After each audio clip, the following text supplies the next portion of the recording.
जय श्री राम। मैं पीठाधीश्वर विजय कुमार मिश्र, शक्तिपीठ बल्लोधाम, सोशल मीडिया पर हिंदू समाज के खिलाफ, सनातन धर्म के खिलाफ अनेक धर्म पंथ मजहब के लोगों के द्वारा अमर्यादित टिप्पणी की जा रही है और अपने आप को श्रेष्ठ लोग मान रहे हैं। मैं उन लोगों से कहना चाहता हूँ कि ये संपूर्ण सृष्टि, ये संपूर्ण ब्रह्मांड, जिस समय पूरे ब्रह्मांड में कोई नहीं था, ईश्वर के अलावा, शिव के अलावा कोई नहीं था, तो सृष्टि की उत्पत्ति भगवान भोलेनाथ जी के द्वारा हुई है और माता आदिशक्ति के द्वारा हुई है।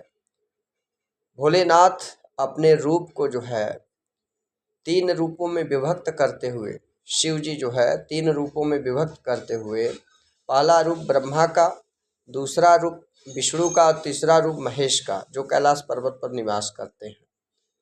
3 रूप को विभक्त करते हुए और माता जो आदिशक्ति हैं, ये भी अपने 3 रूपों को विभक्त कर, पहला सरस्वती, दूसरा लक्ष्मी और तीसरा सती के रूप को विभक्त करते हुए इस सृष्टि की रचना की। ब्रह्मा जी सृष्टि को बनाए, नदी, झरना, पहाड़, तालाब, मनुष्य जो भी हैं, जितने जीव हैं, सबको बनाए और भगवान श्री हरि नारायण उसका पालन करते हैं और महेश सृष्टि का संहार करते हैं। जिस प्रकार किसान बीज डालता है और खेत में जो है रोपनी करता है, बाद में फसल पकता है तो काट भी लेता है, उसी तरह ईश्वर जन्म भी देता है, पालन पोषण भी करता है और समय आने पे नष्ट भी कर देता है। तो ये संपूर्ण सृष्टि भगवान भोलेनाथ के आदेशानुसार बना हुआ है। उन्हीं को लोग अनेक नामों से पुकारते हैं। भगवान भोलेनाथ शिव कहते हैं शिव महापुराण में, अहम ब्रह्मा अहम विष्णु अहम देवो महेश्वरः। मैं ही ब्रह्मा हूँ, मैं ही विष्णु हूँ, मैं ही महेश हूँ, मैं शिव हूँ, मैं आदि हूँ, अनादि हूँ, अनंत हूँ, मैं ही सबका भगवंत हूँ। तो भोलेनाथ सांब सदाशिव की कृपा से ही संपूर्ण सृष्टि का निर्माण ब्रह्मा जी ने किया और उसका पालन पोषण भगवान विष्णु जी करते हैं और उसका संहार जो है महेश करते हैं।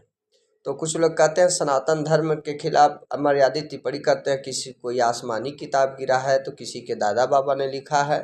यह संपूर्ण जो सृष्टि है यह ईश्वर के अधीन है, कण कण में ईश्वर व्याप्त हैं, बिना उनके मर्जी का कोई कार्य संभव नहीं हो सकता है।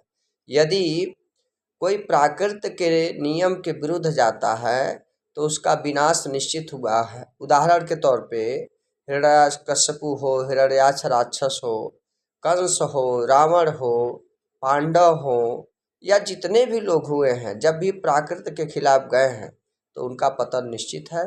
तो मैं समस्त लोगों से अपील करना चाहता हूँ कि ईश्वर की बुराई करने से आप लोग बचिए।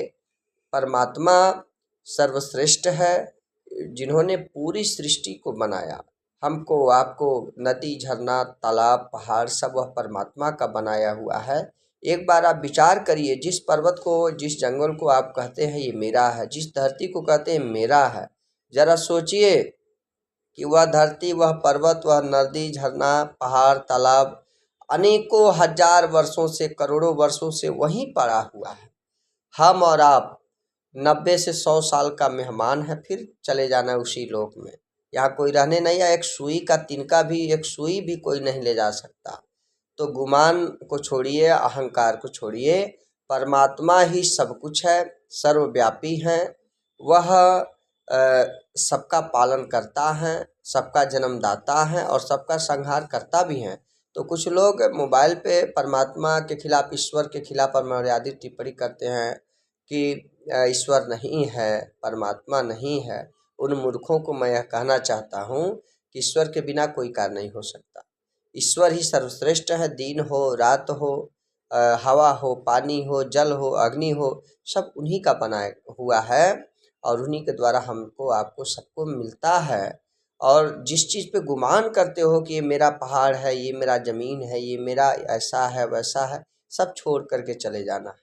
हम लोग एक अतिथि के तरह हैं इस पृथ्वी पर। कोई 90 साल जिएगा, कोई 60 साल जिएगा, कोई 100 साल जिएगा, कोई 2-4 साल उससे बेसी चला जाएगा। तो अपने अंदर के अहंकार को निकालिए और परमात्मा की भक्ति करिए। इसी में सबका कल्याण है, इसी में मानव जाति का कल्याण है। नदियाँ एक घाट बहुतेरा, कोई कुछ कहते हैं, कोई कुछ कहते हैं, लेकिन ईश्वर श्रेष्ठ है। परमात्मा सब में व्याप्त है। उसकी हम सभी को आराधना करना चाहिए, भक्ति करनी चाहिए। जय श्री राम।